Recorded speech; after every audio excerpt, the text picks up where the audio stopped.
Hello everyone, मेरा नाम ज्योति और मैं लर्न लिटरेचर विद याशी पे आपका स्वागत करती हूँ।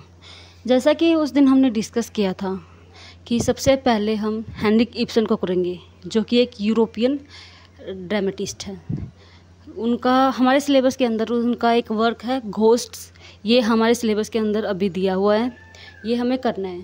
तो हर ड्रामा जो ये प्ले को शुरू करने से पहले हम हेनरिक इब्सन के बारे में थोड़ा कुछ पढ़ लेते कि ये कौन से राइटर हैं, कैसे हैं, इनकी लाइफ कैसी थी, इन्होंने कब कौन सा वर्क लिखा है, इसके जो मेन इम्पोर्टेंट वर्क्स हैं उनके बारे में उनकी एक बार लिस्ट देख लेते हैं। एक बार इनके बारे में थोड़ा बहुत कुछ हम पढ़ लेते हैं। उसके बाद हम इनके प्ले के बारे में पढ़ेंगे कि इनका प्ले की स्टोरी लाइन क्या है, बाकी सब कुछ देखेंगे इसके बाद। तो शुरू करते हैं हेनरिक इब्सन से। इनका पूरा नाम है हेनरिक जोहान इब्सन। ये एक नॉर्वेजियन ड्रामेटिस्ट है, थिएटर डायरेक्टर भी है। इन्होंने थिएटर डायरेक्ट किया है। वो इनका जन्म हुआ था 20 मार्च 1928 में स्काइन नॉर्वे के अंदर। इन जो इब्सन हैं उनको मॉडर्निज़्म का फाउंडर बोला गया है, फाउंडर ऑफ मॉडर्निज़्म और फादर ऑफ रियलिज़म।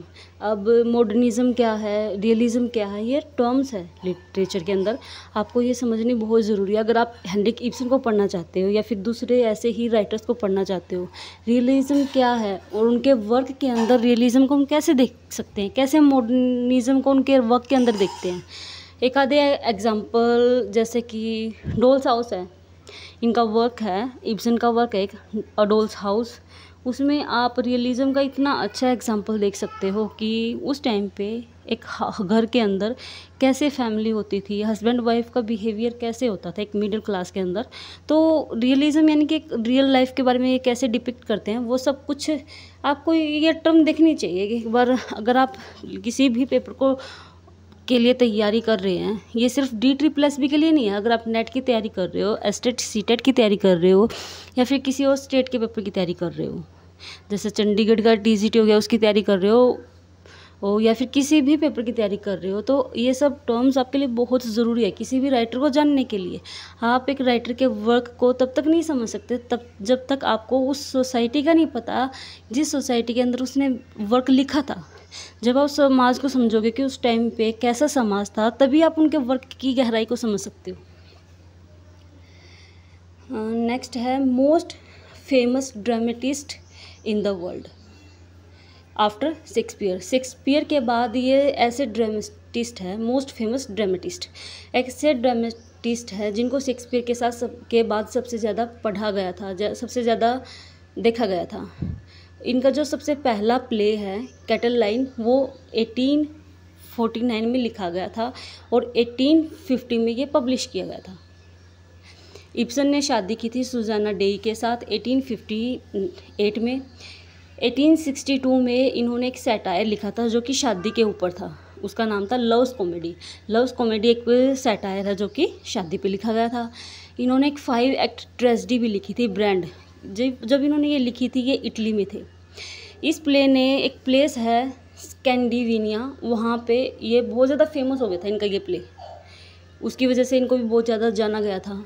1867 में इन्होंने अपना मास्टरपीस लिखा था पियर गिल्ट। ये एक सिर्फ ये इनका मास्टरपीस नहीं है, इनके मास्टरपीस और भी दूसरे वर्क है। मतलब कई सारे वर्क ऐसे लिखे हैं इन्होंने जो कि समाज में बहुत ज़्यादा पढ़े गए हैं, बहुत ज़्यादा देखे गए हैं। जैसे डोल्स हाउस है, an enemy of the people है, पिलर्स ऑफ सोसाइटी है। कई सारे वर्क हैं इनके जो काफ़ी अच्छे माने जाते हैं कि हाँ बहुत अच्छे हैं। इनको नॉमिनेट किया गया है 3 बार नोबेल प्राइज़ के लिए, 1902 में, 1903 में और 1904 में।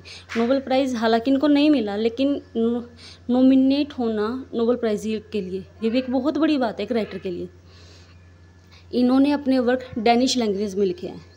ये एक इम्पोर्टेंट पार्ट है, ये मतलब इम्पोर्टेंट पॉइंट है कि आपको ये चीज़ ध्यान रखनी चाहिए पेपर के लिए कि कौन सी लैंग्वेज में इन्होंने लिखे थे अपने वर्क, डैनिश लैंग्वेज में। ये जो प्राइम मिनिस्टर थे वहाँ के, सिगोल्ड इब्सन, उनके फादर हैं।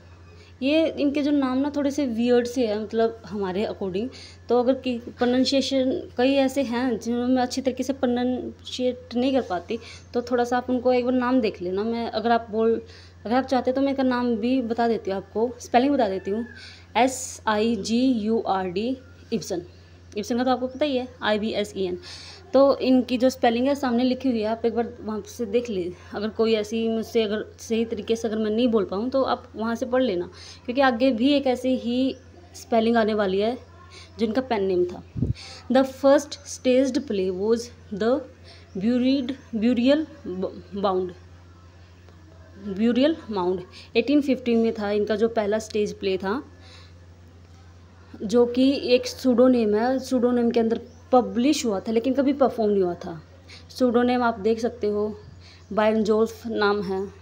हिज प्ले एम्पीरियर एंड गैलीलियन 1873 में ये प्ले आया था। लेकिन इस प्ले के अंदर क्या है, एक रोमन एम्पीरियर है जूलियन द एपोस्टेट, उसकी लाइफ के बारे में, उसके टाइम के बारे में, जिस टाइम पे वो किंग था उसके बारे में इसने अपने प्ले के बारे में बताया गया है। इनकी डेथ कब हुई थी? 1906 में ओस्लो, नॉर्वे के अंदर हुई थी। अब हम देखेंगे इनके जो इम्पोर्टेंट प्ले है, मोस्ट इम्पोर्टेंट वर्क्स है, वो कौन कौन से हैं।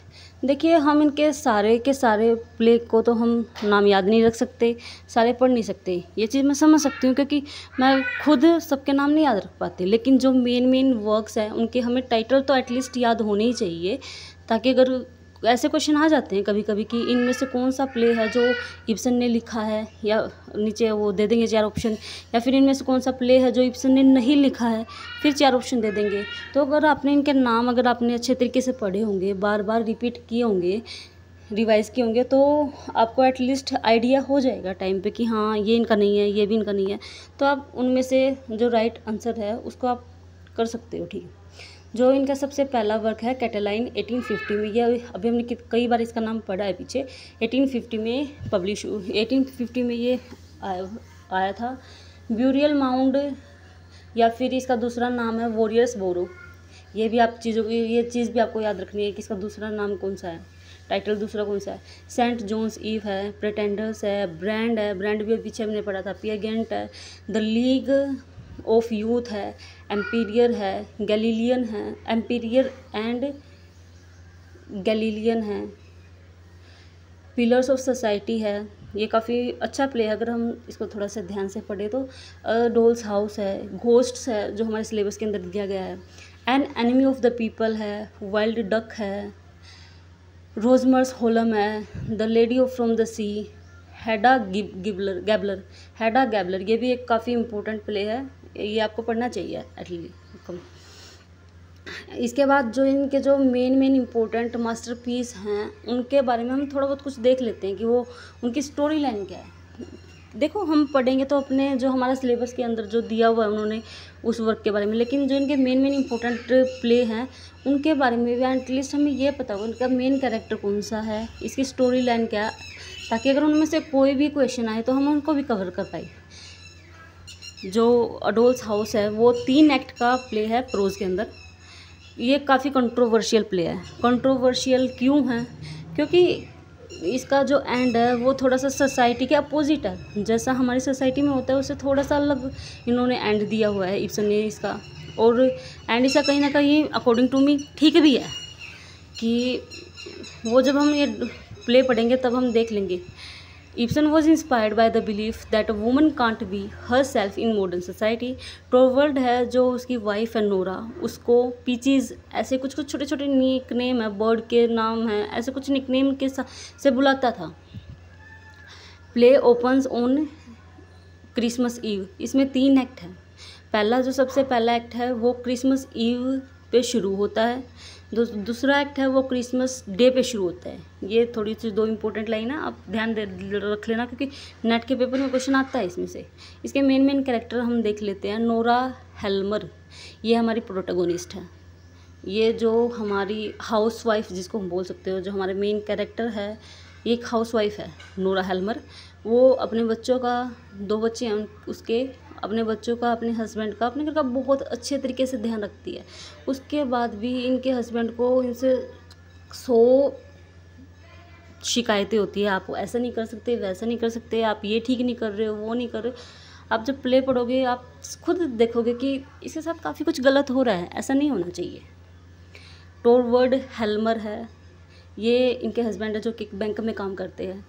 मिसिज क्रिस्टीन लिंडे है, ये नोरा की एक फ्रेंड है, काफ़ी पुरानी फ्रेंड है जो अभी से मिलने आई है और वो अपने लिए एक पार्टनर को भी ढूंढ रही है। डॉक्टर रैंक है, ये एक फैमिली फ्रेंड है नोरा का भी, टोरवर्ल्ड का भी, और कहीं ना कहीं नोरा का ये रोमांटिक इंटरेस्ट आप बोल सकते हो वो भी है कहीं ना कहीं, ये ज़्यादा नहीं बोल सकते पर कहीं ना कहीं है। क्रॉस टैग, ये एक ऐसा कैरेक्टर है जिसको हम ये नहीं बोल सकते कि मतलब काफ़ी कुछ का कहीं काफ़ी मतलब हमें ये देखने को मिला है कि ऐसा मतलब है कि जो नोरा और हेल्मर है, नोरा और टोरवर्ल्ड है, उनका जो सेपरेशन है इसकी वजह से हुआ है। लेकिन अगर हम थोड़ा सा डीप तरीके से अगर हम सोचें तो इसकी वजह से नहीं हुआ है, ये सिर्फ एक उस टाइम पे इसी जगह कोई वो और भी हो सकता था। जो मेन उनके सेपरेशन का मेन जो रीज़न है वो है टोरवर्ल्ड की सोच, उसके थॉट्स, उसका बिहेवियर नोरा के लिए, वो टोरवर्ल्ड के बिहेवियर से परेशान हो गई थी। क्रोक्स टैग की वजह से इनका सेपरेशन नहीं हुआ था।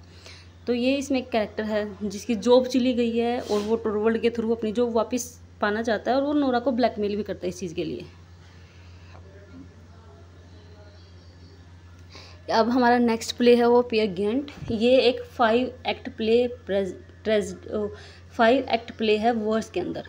1867 में लिखी गई थी। The title character based on legendary Norwegian folk hero is a rogue who will be destroyed unless he is saved by the love of a woman। Peer Gynt वो एक चार्मिंग और एरोगेंट कैरेक्टर है, मतलब ये character अजीब सा ही है अपने के अंदर, चार्मिंग है बट ये क्या करता है, एक रिच ब्राइड को एबडक्ट कर लेता है उसकी खुद की वेडिंग से और फिर बाद में उसको छोड़ भी देता है। ऐसे ऐसे करके और भी औरतों को छोड़ता है, काफ़ी सारी औरतों को छोड़ता है। इसके अंदर काफ़ी सारी बुराई है लेकिन इसमें सिर्फ एक खूबी है, एक अच्छी बात है, ये अपनी माँ की मतलब अपनी माँ की काफ़ी मतलब रिस्पेक्ट करता है, ये एक इसके अंदर अच्छी बात है। तो जो आगे जाके एक औरत के थ्रू ही इसको डिफेंड किया जाता है, उसकी वजह से ये बचता है। ये इसकी स्टोरी लाइन है। नेक्स्ट है पिलर्स ऑफ द सोसाइटी। अभी बीच में जो डिस्टर्बेंस हुई थी उसके लिए सॉरी, इग्नोर करें प्लीज़। हम कौन से में थे, पिलर्स ऑफ द सोसाइटी में थे। तो ओरिजिनल टाइटल इसका जो है सैम फंडेटिस टोटर, इसका मैं एक बार स्पेलिंग बता देती हूँ, आप लोग नोट कर लीजिए। SAMFUNDETS STOTTER। ये इसका नॉर्वेजियन टाइटल है। जो पिलर्स ऑफ द सोसाइटी है और इसका एक पिलर्स ऑफ द कम्युनिटी भी इसको हम बोलते हैं, ये हमारे इसके इंग्लिश के टाइटल है। जो ये जो सामने लिखा हुआ है ये हमारा नॉर्वेजियन टाइटल है। 1877 में ये प्ले लिखा गया था। इस प्ले का जो मेन टाइटल है, मेन जो कैरेक्टर है कार्स्टन बर्निक है, जो कि मतलब उसकी एक समाज में बहुत ज़्यादा रेपुटेशन है, अच्छी रेपुटेशन है, वो काफ़ी जाना माना इंसान है, लेकिन उसको थ्रेटन किया जाता है उसके खुद के ब्रदर इन लॉ के थ्रू। जो वो टाउन में आता है उसका ब्रदर इन लॉ, तो उसके द्वारा उसको काफ़ी थ्रेटन किया जाता है। और फिर क्या होता है, वो जो हमारा मेन कैरेक्टर है कास्टन है, वो क्या करता है, वो अपने ब्रदर इन लॉ को मारने की कोशिश करता है, एक प्लान बनाता है उसके मर्डर का, लेकिन उसको मारने की बजाय वो गलती से उसके बेटे को मार देता है। ये हमारी स्टोरी लाइन है इस प्ले की। उसके बाद हमारा नेक्स्ट प्ले है an enemy of the people. An 1882 play by Ibsen about an unpalatable truth publicly and punished for it। हमारा जो प्रोटैगोनिस्ट है वो है डॉक्टर थॉमस स्टोकमैन, एंटागोनिस्ट है पीटर स्टोकमैन। ये जो दो मेन कैरेक्टर है वे हमें याद रखने हैं, बहुत ज़रूरी है ये दो कैरेक्टर। जो थॉमस है, डॉक्टर थॉमस है, काफ़ी इम्पोर्टेंट कैरेक्टर है, मतलब काफ़ी अच्छे इंसान भी हैं ये। तो ये जो समाज में मतलब कुछ गलत जो चल रहा है उसके पीछे का सच बाहर लाने के लिए कोशिश करते हैं। एक जो ख़राब पानी है उसके बारे में जो सच है उसे उजागर करने की कोशिश करते हैं, न्यूज़पेपर में पब्लिश कराने की कोशिश करते हैं ताकि सरकार उसके खिलाफ़ कुछ एक्शन ले। लेकिन इसके साथ बहुत गलत होता है, पब्लिकली ये काफ़ी ज़्यादा इसको पनिश किया जाता है। इसकी जितनी समाज में इज्जत थी सारी वो ख़त्म हो जाती है। जो इसका खुद का भाई है पीटर स्टोकमैन, उसकी वजह से समाज में इसकी कोई इज्जत नहीं रह जाती बाद में। नेक्स्ट हमारा है हेडा गैबलर। हेडा गैबलर क्या है? ये एक लेडी है, हमारी प्रोटैगोनिस्ट। जो हमारा टाइटल है ना प्ले का, वही हमारी प्रोटैगोनिस्ट है। ये आपने एक वर्क पढ़ा होगा, मैडम बावरी, पढ़ा होगा ये वर्क। काफ़ी सारे यूजी के आई थिंक एमए के सिलेबस के अंदर है बहुत सारे यूनिवर्सिटीज़ में। उसकी स्टोरी आपने पढ़ी होगी, कितनी ट्रेजिक एंड होता है उसका। तो ये भी कुछ उसी ही टाइप की स्टोरी है। It is about a board recently married woman who manipulates others but ends up in tragic circumstances. एक ऐसी औरत की कहानी है जो रिसेंटली उसकी शादी हुई है, लेकिन वो अपनी लाइफ से काफ़ी ज़्यादा बोर हो गई है, तो एंड में वो सुसाइड कर लेती है इन द एंड। तो ये तो हमारा जो अभी तक हमने देखा था, थोड़ा बहुत हमने जो हेनरिक इब्सन है उसकी उसके लाइफ के बारे में पढ़ा थोड़ा बहुत, कि उसके लाइफ में क्या क्या हुआ था उसके बारे में पढ़ा। थोड़ा बहुत हमने उसके मेन वर्क्स देखे हैं, एक आधा हमने जो मेन वर्क है उसको थोड़ी सी स्टोरी लाइन जाननी है। अब हम नेक्स्ट वीडियो में जो हमारा सिलेबस के अंदर इनका वर्क दिया है उसके बारे में पढ़ेंगे, और उसके बाद हम इनके MCQs करेंगे, इनकी बायोग्राफी के ऊपर और इनके प्ले के ऊपर। जो प्ले हमारे अंदर दिया गया है इससे क्या होगा, हमारे जो छोटे छोटे एक आधा क्वेश्चन अगर मिस भी होता है तो वो उसके अंदर कवर हो जाएंगे। तो मिलते हैं नेक्स्ट वीडियो में।